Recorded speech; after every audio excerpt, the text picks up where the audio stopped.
सुप्रसिद्ध कञ्चनजङ्घा 7-in-1 अगरबत्तीको उत्पादक सावित्री अगरबत्ती उद्योग प्रस्तुत गर्दछ प्रकृतिको सुगन्धले भरिएको मिठो सुवास जसले घरलाई शुद्ध र वातावरणलाई शान्त बनाउँछ। ओम सम्रानी कपधूप। दर्शकवृन्द नमस्कार। केन्द्रबिन्दु समाचारमा यहाँहरूलाई स्वागत गर्छु। म मनोज नेउपाने। केन्द्रबिन्दु समाचारमा हामी दिनभरिका महत्त्वपूर्ण तथा खोजमूलक समाचारहरू सम्प्रेषण गर्ने गर्छौँ। आजको केन्द्रबिन्दु समाचार सुरु गरौँ प्रमुख शीर्षकहरूबाट। न्यायाधीश हरिकृष्ण कार्कीद्वारा संवैधानिक इजलासबाट बाहिरिएको घोषणा, प्रतिनिधि सभा विघटन मुद्दाको सुनवाई एक सातालाई स्थगित। प्रधानमन्त्री एक इमान्दार तानाशाह भएको पूर्व प्रधानमन्त्री भट्टराईको आरोप। केपी शर्मा ओली कामचलाउ भइसकेको नेकपा अध्यक्ष नेपालको भनाई। नेपाली वस्तुको निर्यात प्रवर्धनका लागि विभिन्न कार्यक्रमहरू ल्याउनु पर्ने उद्योगी व्यवसायीहरूको जोड। आन्तरिक बजारको प्रवर्धन गर्दै अन्तर्राष्ट्रिय बजारको खोजी गर्न सुझाव। प्रचण्ड माधव पक्षधर विद्यार्थी युनियनको दिउँसै लालटिन जुलुस। प्रधानमन्त्रीले गल्तीको प्रायश्चित गरी प्रतिनिधि सभा पुनर्स्थापना गर्न माग। र लामो समयदेखि मैदान फर्कन नपाएका क्रिकेट खेलाडी फिटनेसमा व्यस्त। कोरोनाका कारण रोकिएको प्रोत्साहन भत्ता उपलब्ध गराउन खेलाडीको माग। जस्तै परिस्थितिमा पनि होन्डा छ सधैँ तपाईसँगै। त्यसैले अब होन्डा हुनेछ तपाईसँग मात्र ₹1 डाउन पेमेन्ट वा ₹1 EMI वा 1% इन्ट्रेस्ट रेटमा। थप जानकारीका लागि यी नम्बरमा कल गर्नुहोस् वा माथि दिएको लिङ्क क्लिक गर्नुहोस्। होन्डा छ सधैँ तपाईसँगै। International School of Tourism and Hotel Management। दर्शकवृन्द अब पुरा समाचार। झन्डै वर्षदिन क्रिजभन्दा बाहिर रहेका खेलाडी अहिले ओमान, अमेरिका र नेपालबीच हुने त्रिकोणात्मक श्रृङ्खलाको तयारीमा जुटेका छन्।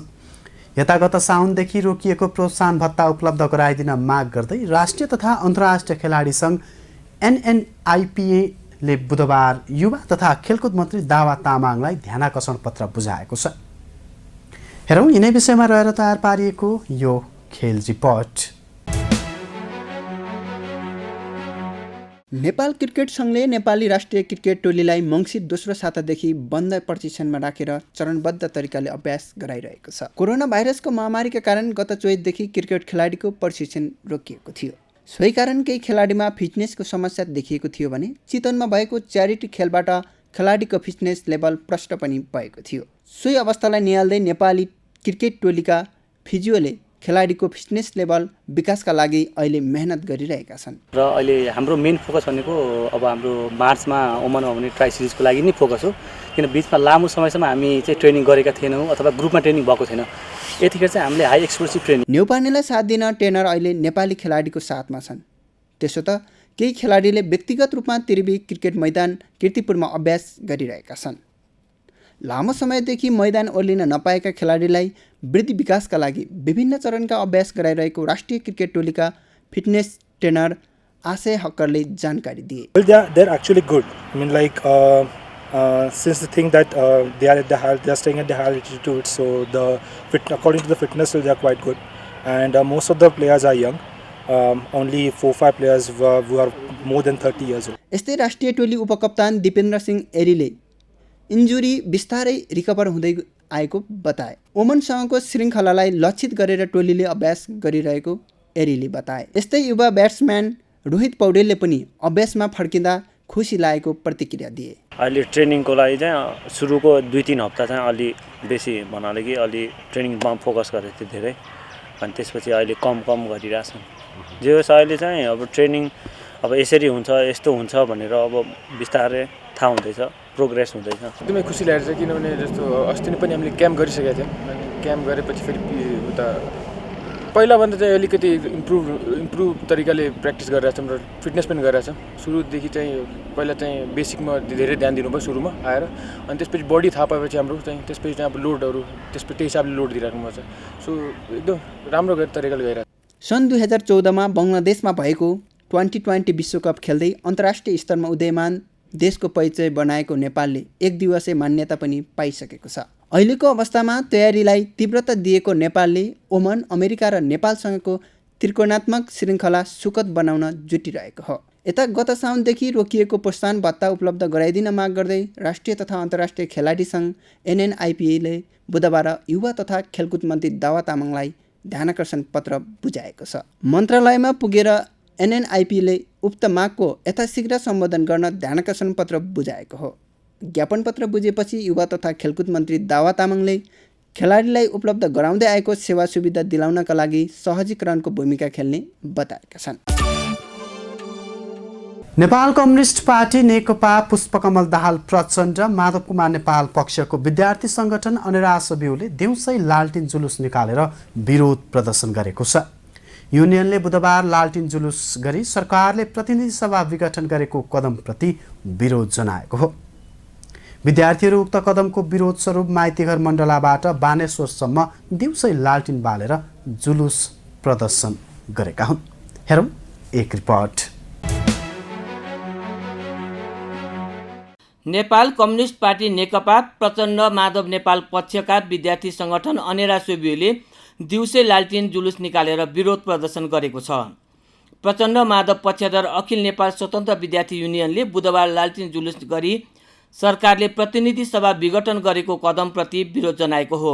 माइतीघर मण्डलाबाट विद्यार्थीहरूले बानेश्वरसम्म दिउँसै लालटिन बालेर प्रदर्शन गरेका थिए। प्रदर्शनपछि आयोजित कोण सभालाई सम्बोधन गर्दै अनेरा सोबियोका सहसंयोजक रञ्जित तामाङले नेपालको संविधानमा प्रतिनिधि सभा विघटनको कुनै पनि धारा नभएको बताए। प्रधानमन्त्रीलाई गल्तीको प्रायश्चित गर्ने र सच्याउने अवसर अझै भएको भन्दै कानुन सम्मत संविधान सम्मत निर्णय सच्याउनु पर्ने उनको माग थियो। प्रतिनिधि सभा पुनर्स्थापना नभएसम्म अनेरा सोबियोले विरोधका विभिन्न कार्यक्रम जारी राख्ने पनि तामाङले बताए। यो निर्णय सच्याउनु भएन भने भोलि हामी देशभरि पुतला दहन गर्दैछौँ। पुतला दहन मात्रै होइन, आवश्यक पर्यो भने अग्रगमनको परिवर्तनको जन्ती जान तयार भएको यो पुस्ता आजको सङ्घीय लोकतान्त्रिक गणतन्त्र नेपालको विरोधीहरूको आवश्यक पर्यो भने हामी मलामी जान तयार छौँ। विद्यार्थीहरूले दिउँसै लालटिन बाल्दा पनि भेटिएन है, संविधानमा संसद विघटनको धारा खै लगायतका ब्यानर लिएर प्रदर्शन गरेका थिए। उद्योगी व्यवसायीहरूले नेपाली वस्तुको निर्यात प्रवर्धनका लागि विभिन्न कार्यक्रमहरू ल्याउनु पर्नेमा जोड दिएका छन्। निर्यातजन्य वस्तुहरूको आन्तरिक बजारलाई सुनिश्चित गर्दै अन्तर्राष्ट्रिय बजारको खोजी बढाउनु पर्ने तथा आन्तरिक बजारको समेत विस्तार गर्नुपर्ने व्यवसायीहरूको जोड रहेको छ। हेरौँ यसै विषयमा रहेर तयार पारिएको यो रिपोर्ट।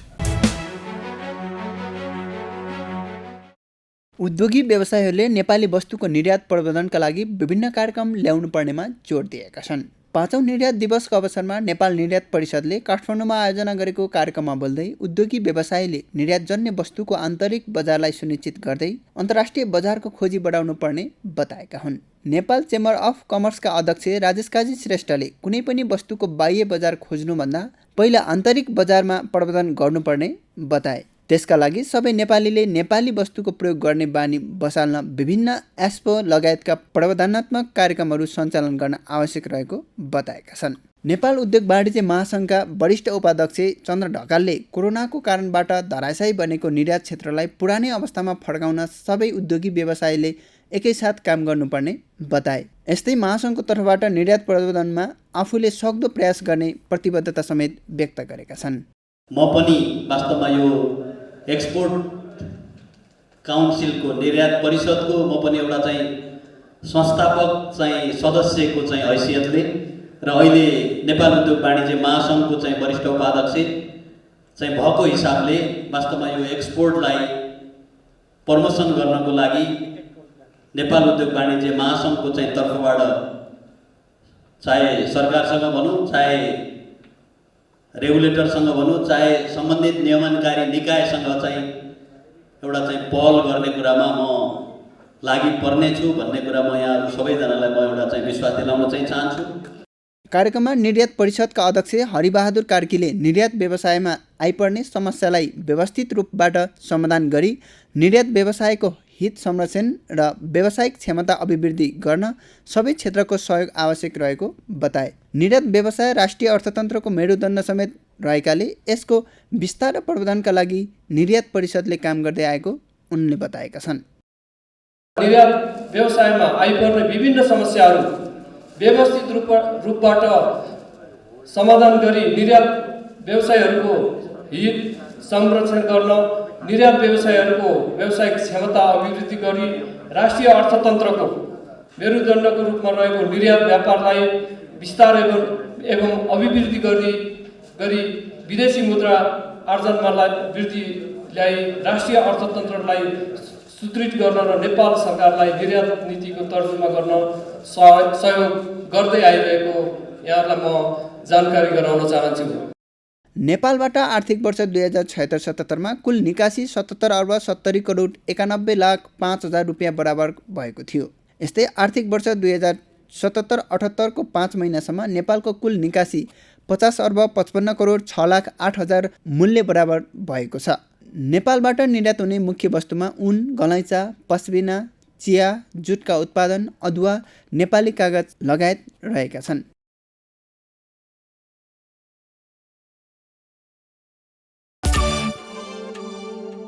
पूर्व प्रधानमन्त्री तथा जसपाका राष्ट्रिय परिषद अध्यक्ष डाक्टर बाबुराम भट्टराईले प्रधानमन्त्री केपी शर्मा ओलीले संविधानभन्दा माथिबाट समग्र व्यवस्थालाई नै कु गरेको टिप्पणी गरेका छन्।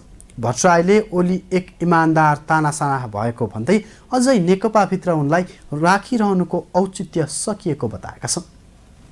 यस्तै प्रतिपक्षी नेकपाका अध्यक्ष माधव कुमार नेपालले केपी शर्मा ओली काम चलाउ भइसकेकाले फुल फ्लेज प्रधानमन्त्रीको जस्तो कार्य गरिरहेकोमा असन्तुष्टि व्यक्त गरेका छन्। हेरौँ पुरा समाचार। पूर्व प्रधानमन्त्री एवं जनता समाजवादी पार्टी जसपाका राष्ट्रिय परिषद अध्यक्ष डाक्टर बाबुराम भट्टराईले प्रधानमन्त्री केपी शर्मा ओलीले संविधानभन्दा माथिबाट समग्र व्यवस्थालाई नै कु गरेको बताएका छन्।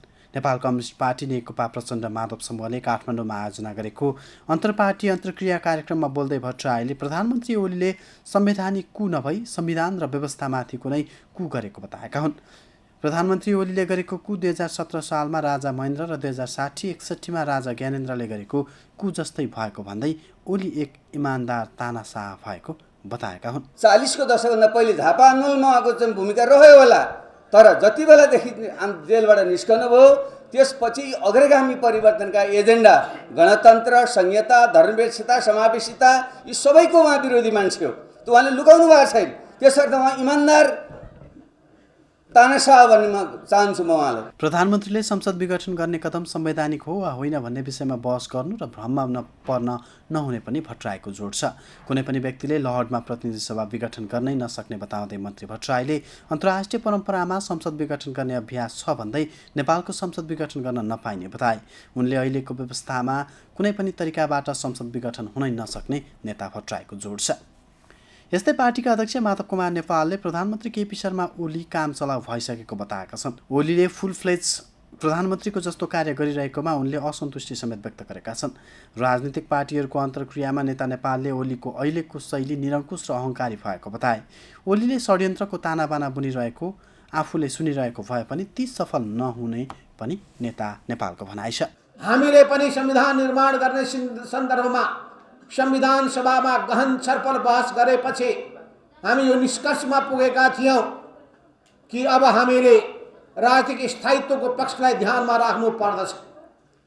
यही कुरालाई ध्यानमा राखेर नै हामीले 2 वर्षसम्म प्रधानमन्त्रीका विरुद्धमा निर्वाचित भएर आएको प्रधानमन्त्रीको विरुद्धमा प्रतिनिधि सभाले निर्वाचन गरेको प्रधानमन्त्रीका विरुद्धमा अविश्वासको प्रस्ताव राख्न पाइने छैन भनेर हामीले प्रावधान राख्यौँ।